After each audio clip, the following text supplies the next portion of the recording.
Now at 4, rain causing chaos on valley roads. We have team coverage as this wet weather continues. The long-awaited designation for Avaquame. We have reaction from local lawmakers on Spirit Mountain. Plus, a new tool aimed at transparency in schools. A closer look at CCSD's online dashboard. And breaking right now at 4, another deadly crash today on valley roads. It happened on Desert Inn in Jones. 1 person is dead and 6 people taken to the hospital. You're looking at live video from our crew as they make their way to the scene. There are road closures in the area, so expect delays. We'll have more for you coming up in just a matter of minutes. That rain causing problems valley-wide on valley roads. Been coming down off and on all day. This is video taken in the Northwest Valley this afternoon near Santa Fe Station. Coming down pretty steady at that time as well. Right now, as we can see outside, a live look from our Sunset Tower cam facing westward. More rain and wind expected tonight, and the sky's looking a bit darker. It has been a wild weather day. Yeah, and a live look at Lee Canyon now, where there's been a winter storm warning in effect since 5 this morning. That winter storm warning will stay in place until 5 p.m. tomorrow evening. Thank you for joining us at 4. I'm Kirsten Joyce. And I'm Brian Loftus. The wet weather continuing now into spring, officially spring. Lots of wild weather throughout the balance of today. We have team coverage. Mary Jane Bellieza standing by with a look at the hazardous driving conditions. But first, Chief Meteorologist Ted Florendo across the studio with a look at the current conditions. Hey guys, somebody tell Mother Nature that it's spring because it's still like winter outside. You saw the snow in the mountains. This is our other tower cam at the Rainbow Curve. As you can see, plenty of rain coming down all over our cameras here. So let's get right to the radar, the far west side of the town. Getting some of those showers right now, heavier showers right here along the western beltway. And if you look closely over towards the west, you see some lightning strikes there. So the foothills getting some lightning strikes along with some thunder snow up on Mount Charleston. The east side, not so much. We had some showers within the last 30 minutes down here in the southeast part of the valley. That's starting to clear, at least for now. Winter storm warnings remain in the mountains until 5 o'clock tomorrow. We're looking at another probably 2 to 3 feet of snow. Wind advisory in play right now all the way until 5 a.m. due to gusts that could get up to 55 miles per hour. There are flood watches for you in Mojave County, including a winter weather advisory there. This is the area of concern where any of that rainfall will create some flooding. Temperatures in the mid-50s right now and your gusts between 25 to 35 miles per hour. This is big because this time of the year we should be at 73 degrees.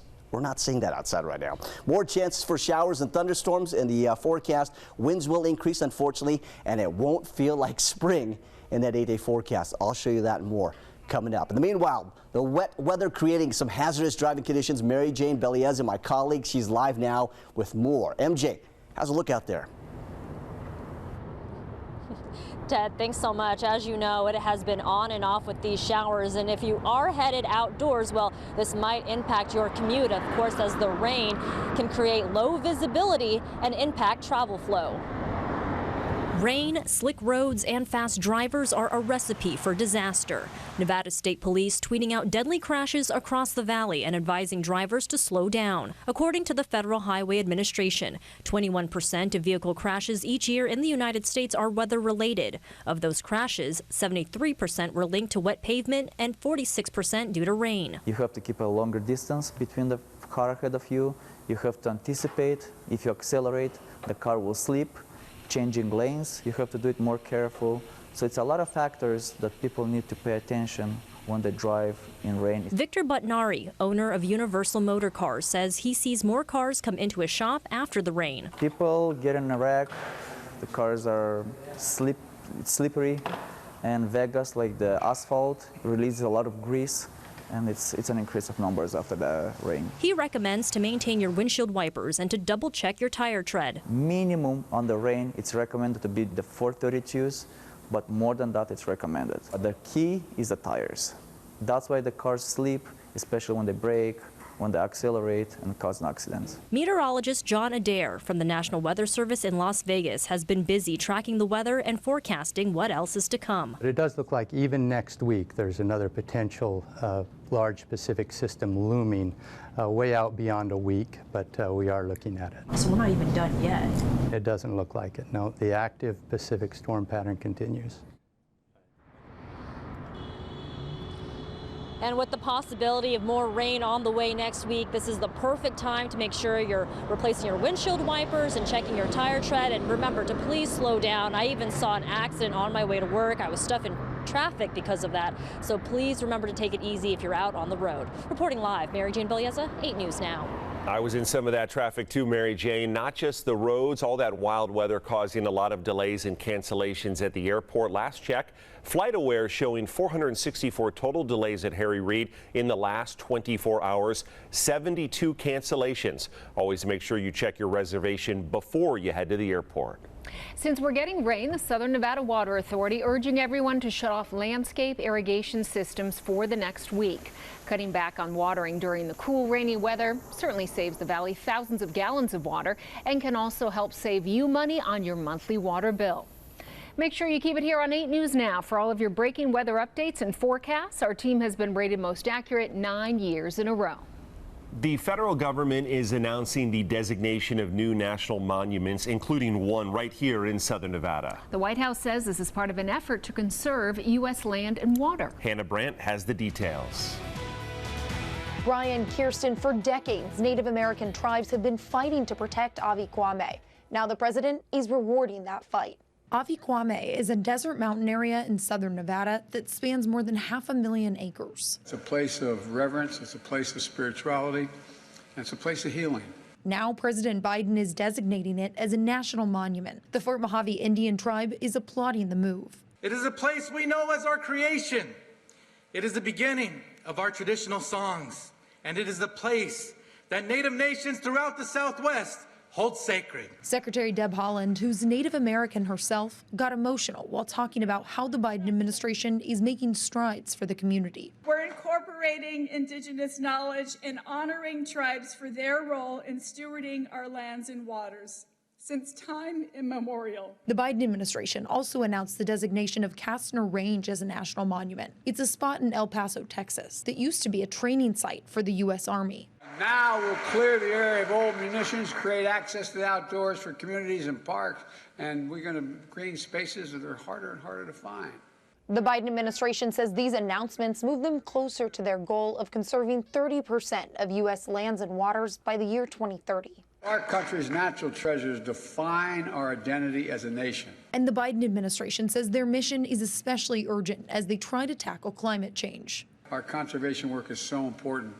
Provides a bridge to our past and to our future. And the president is also creating a marine sanctuary to protect all U.S. waters around the Pacific remote islands. In Washington, D.C., I'm Hannah Brandt, 8 News Now. Governor Lombardo released a statement saying his administration has concerns about the designation. He also says he reached out to the White House to discuss potential issues, but never heard back. He went on to say, quote, the federal confiscation of more than 500,000 acres of Nevada land is an historic mistake that will cost Nevadans for generations to come, end quote. The county also released a statement. It reads in part, quote, we are working to review President Biden's designation today to better understand the impact to our region, both in its size as well as to the operations of Harry Reid International Airport. Clark County Schools responding to pressure to be more transparent by unveiling what is a new online dashboard. Among several things, it'll track attendance, grades, as well as expulsions. Joshua Peguero joins us in the newsroom to explain.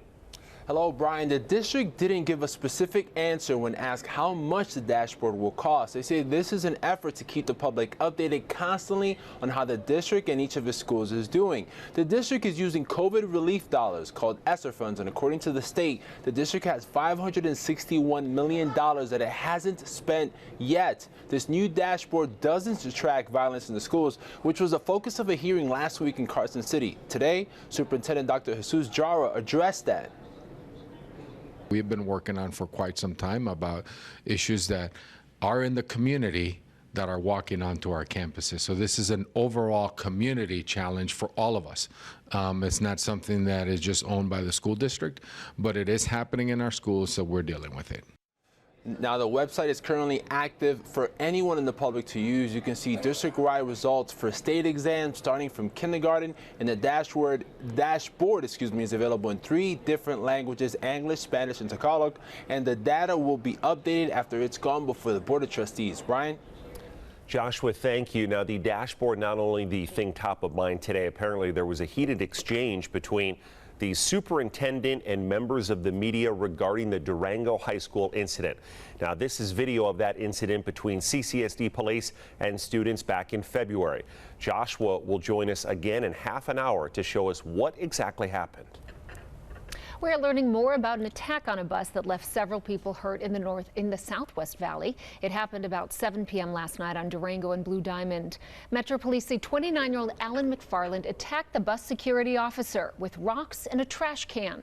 When officers arrived, McFarland was barricaded alone on the bus, and after several attempts to get him out, officers and a canine entered. A struggle ensued, and they were able to take him into custody. McFarland reportedly bit one of the officers and hit some others. They were treated for minor injuries at the hospital.